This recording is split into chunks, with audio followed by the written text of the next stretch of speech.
Hey everyone, it's Julian, and today I'm going to be showing you the much requested how to make hard melodic rave techno in the style of KRL, MX, B2, Klangkuenstler, Viper Diva, all these people. We're going to be talking about it. As usual, you can get the full project file, samples, MIDI, presets, literally every single thing that you just heard in the intro is available right at the top of the description on my Bandcamp.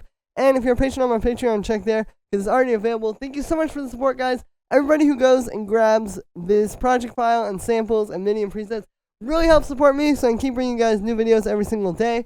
Plus, you get a really solid template that you could go and turn into as many tracks as you want. So yeah, link is right at the top of the description. Thank you so much for the support, and let's dive in. So, we're at 144 BPM, pretty fast, but it works really well for the style. You know, it gives you a good flow, I think.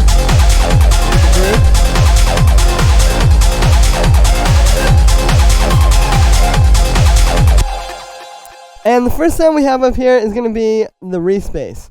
And this is a pretty simple bass line. You can see, you know, it's just 3 notes. It's just F, A sharp, and C sharp. So if we're looking at this musically, we're in the key of F minor. So it's the root note, the 4th, and then the 6th. It's very simple, but it just creates a really solid background for all this other stuff.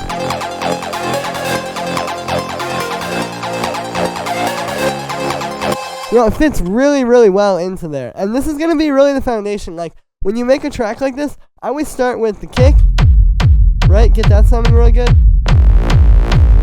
Then this thing. Then the hi-hats. And you can see how it all comes together that way. So it's important to set up this foundation. But the sound on this one, it's also a pretty simple Reese bass sound. I've shown you guys this technique before, where basically you take 2 wavetables, and you have one where it's the same thing. You can see just 2 sidewaves here with a bunch of unison, and then one, again, 2 more sidewaves, same thing, but no unison. And then you put them together, and you kind of get the best of both, because the unison one is really fat and chorusy, but it doesn't have that, like, kind of power to it. But then the one with no unison has the fullness, and it has, like, the definition, but it doesn't really have that fatness. So you put those together, that's the best of both. And then we're also using a kind of simple multiband distortion here. You can see I've just got this overdrive on the mids and highs, and then the lows don't have anything. So here's without this, and then with it.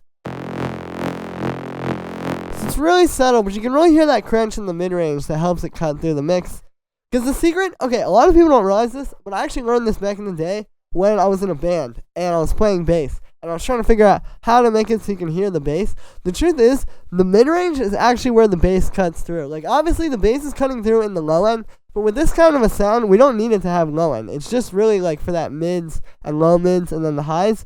And so, you really want to pay attention to the mid-range, because that's what's going to make this cut through, like, your whole entire mix.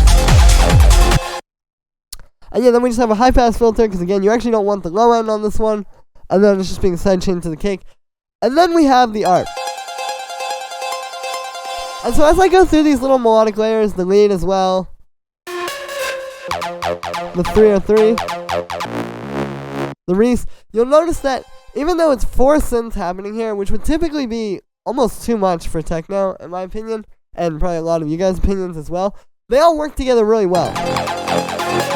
And it's never too much. And the reason for this is not because, like, we have some perfect magical mixing plugin that's going to, like, make these all fit together, or because, oh, there's this little, like, secret EQ at the end. You can see, like, all the effects chains are actually very simple on these. You know, when you really look at it, it's not like we're doing all this crazy stuff to make it fit. What's really making it fit is really, like, the foundation of the sounds. It's like this arp just sounds sonically very different from the bass.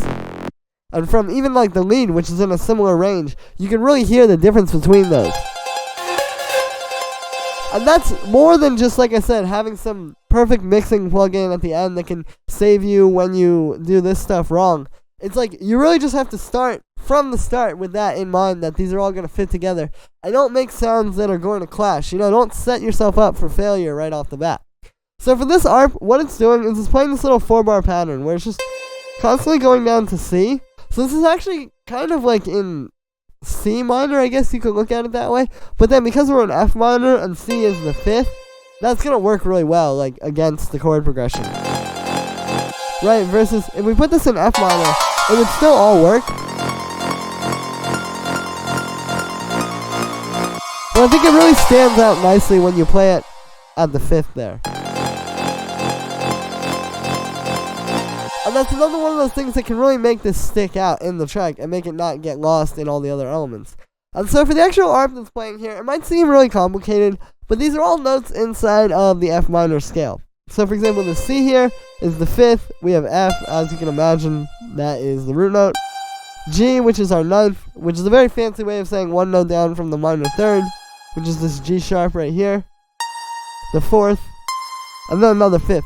So it's actually very simple notes. It's just really playing with those. Like, the way here, like these are the same ARP. These two bars right here, it's just we're changing the top note each time instead of going and, like, changing every single note. And then when you go here, and the top note goes down, but now all of a sudden we have these two instead of these two. You know, it's these little changes that are making it really impactful.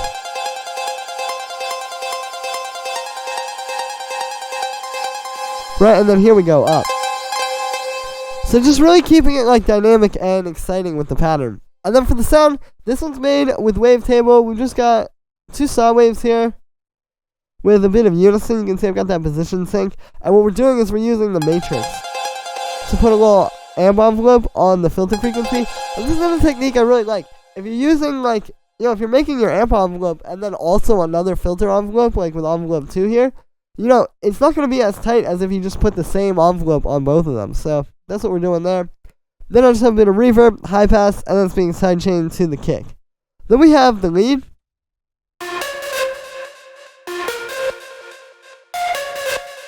So here's the notes. We're really playing here with this, like, 6th and 5th movement. Like, when you go, like, you know, it has that very, like, chaotic, dystopian kind of feel to it. I think it's really nice. And basically then here, like, you get, you know, see, we only go to that note. We don't give them the 6th there. So it's a little bit, like, resolving, you know? And then here, the funny thing is, it's actually the same thing as the lead in the beginning. But because the F is an octave up, it sounds so different. But it's actually, yeah, it's literally the same thing there. You can see it's just F, C sharp, C. F, C sharp, C. So a lot of times you don't have to add in all these extra notes and make it super overcomplicated. You know, a lot of times you could just take your root note from the lead over here and just put it up an octave and it'll make a whole new pattern there. So, something to think about there. For the sound on this one, it's also made with wavetable. So this one's actually kind of similar to that last synth, except you can see this one we have a saw wave and then a square wave, detuned a bunch. Again, we have a low pass filter. This one I did use envelope 2 on it. With these kinds of sounds, you want a little bit more control over the filter envelope when it's, like, more spread out here. And that's another thing, too, with, like, the notes. You know, if you're going to have this ARP and the bass and the 303, maybe just don't have your lead, like, do-do-do-do-do-do-do-do, like, all over the place. Like, just have the lead just play, like, kind of sparse, because these other synths are going to keep going. So you don't need the lead to be, like, do-do-do-do-do-do-do-do-do. You know, just let the lead just be the little... That's all you need. So then we just have, yeah, the noise unison. I really like that for these leads. It gives you that great, like, kind of, almost like Viper Diva-esque sound. We got a bunch of echo and reverb, some overdrive, and then just a compressor, sidechaining it to the kick. And the last thing I'll talk about here is you do want to do a little bit of distortion with these. It can give you a more crunchy and more textured sound. You just want to make sure that you blend it. I've got the dry wet on 38% there, so it's not getting in the way too much of the sound. Then the last synth we have is the 303. And this is just playing F just across 2 different octaves. It's just this, like, kind of groovy pattern. The idea here is that, like, this could work without all this melodic stuff. Like, just the drums and the 303 are a nice groove on their own.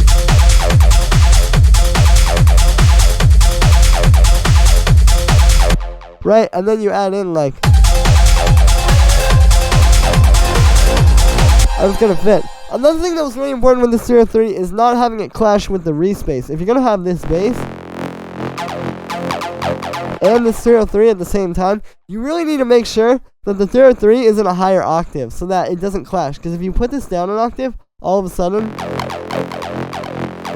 so you can't hear the 303 as well. So again, it's not having a perfect special magic mixing plugin that's gonna sidechain your EQ to the Reese bass.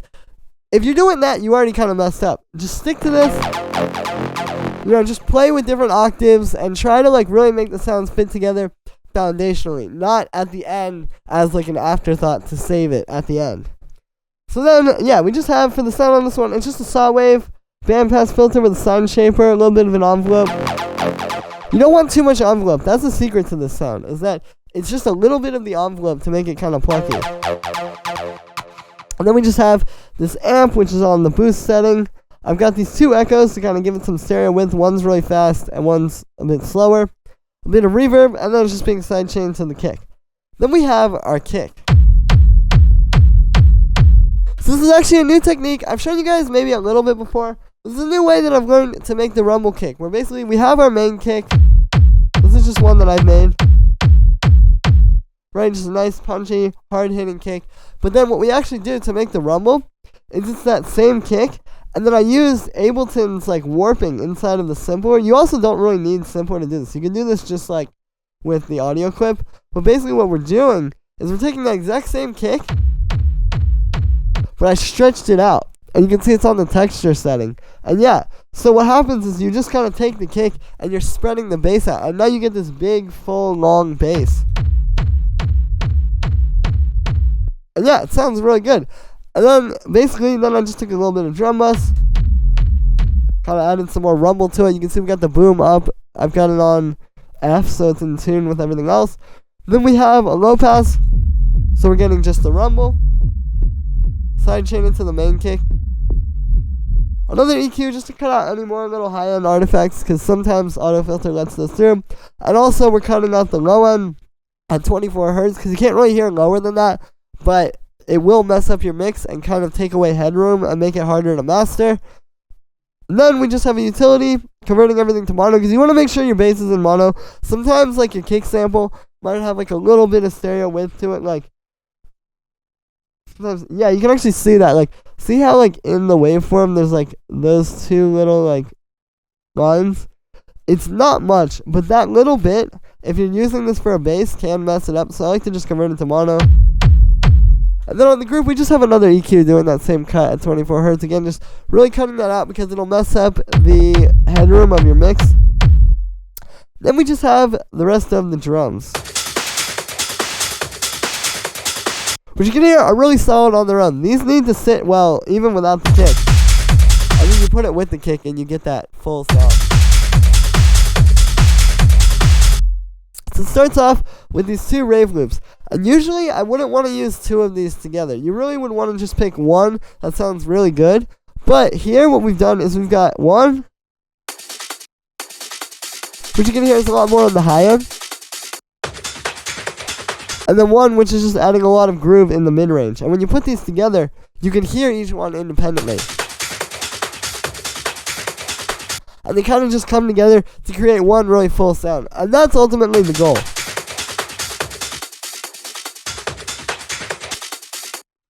Then we have our hi-hat, or sort of our main hi-hat I should say, which is just this open hi-hat and shaker. So we have a high end. And then we have a in the mid-range with the shaker.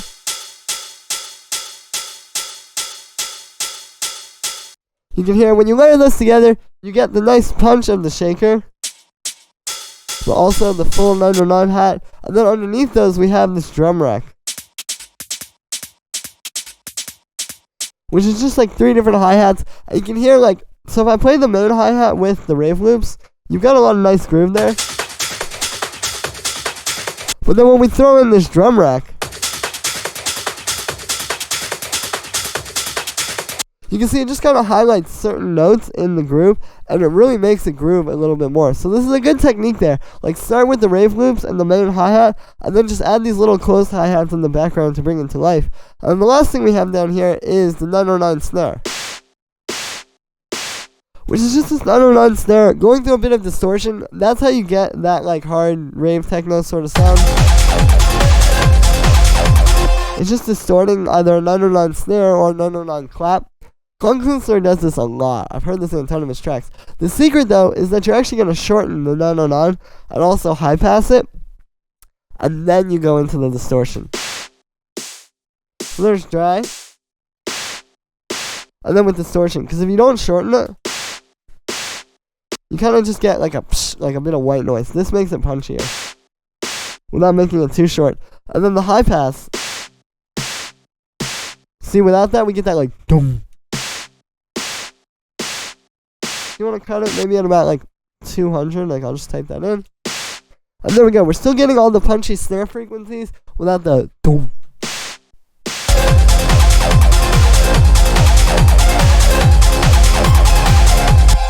And yeah, so that's going to be it for this one, guys. I hope you enjoyed. As always, make sure to like this video as well as subscribe. And let me know what you think of this video in the comments. Like I said in the beginning, you can get the full project file, samples, MIDI, presets, every single thing from this video is available at the top of the description. Really helps support me. I really don't make a whole lot just off of YouTube ads. It's pretty bad.